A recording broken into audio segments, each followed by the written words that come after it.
Hola, què tal? Des de la Biblioteca Joaquim Bauxell ja tornem a ser aquí amb una altra sessió de les llegendes d'anglès. I d'on les traurem aquestes llegendes?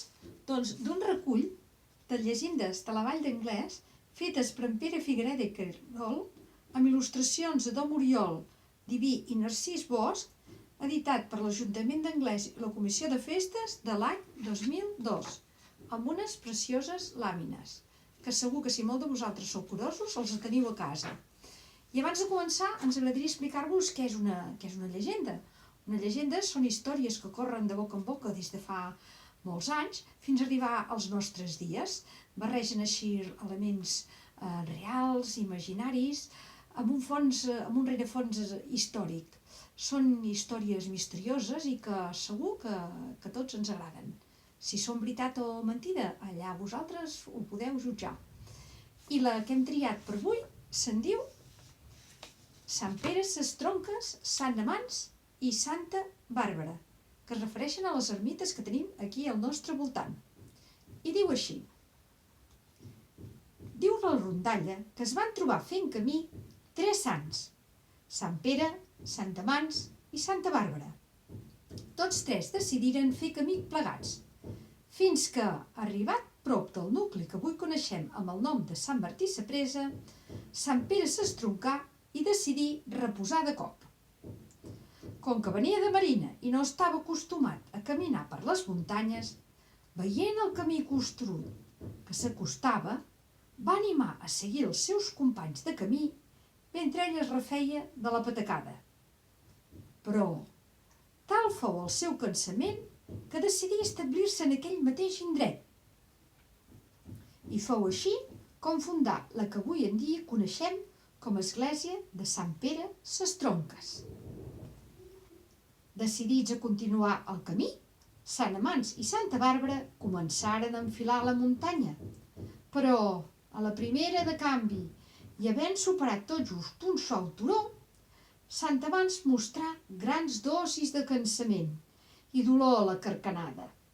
Per d'això, va decidir fer una aturada en el camí, que acabà en el seu establiment el Petit Pujol, on bastí una petita cabana que acabaria donant recés espiritual als masos de la contrada, fins que aquests varen contribuir amb mans i sous a la construcció de la nova església parroquial de Sant Amans, que ens ha arribat fins avui en dia, i reconstruïda gràcies a l'esforç dels voluntaris.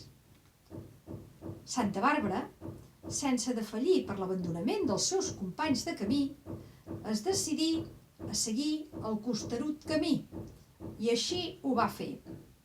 Tal va ser la seva tenacitat que no va parar fins a arribar damunt de tot de la carena, on, en mirada de la magnífica vista que s'hi contemplava, decidí bastir un petit refugi de fusta, que més tard es reforçaria en pedra i esdevindria la casa de l'ermitana en bastir el nou temple.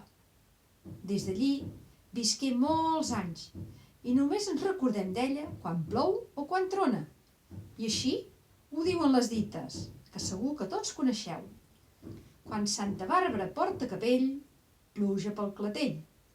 Sant Marc, Santa Creu, Santa Bàrbara, no ens deixeu.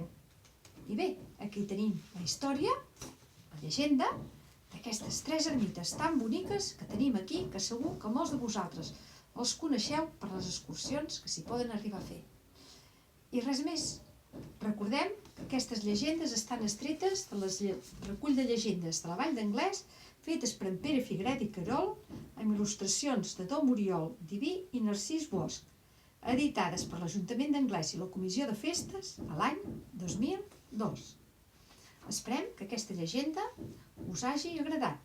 Els petits, per si no la coneixíeu, segur que us deu haver agradat una mica, i els més grans, doncs sempre va bé refrescar la memòria. Vinga, adeu-siau i fins la propera. Cuideu-vos molt. Adeu.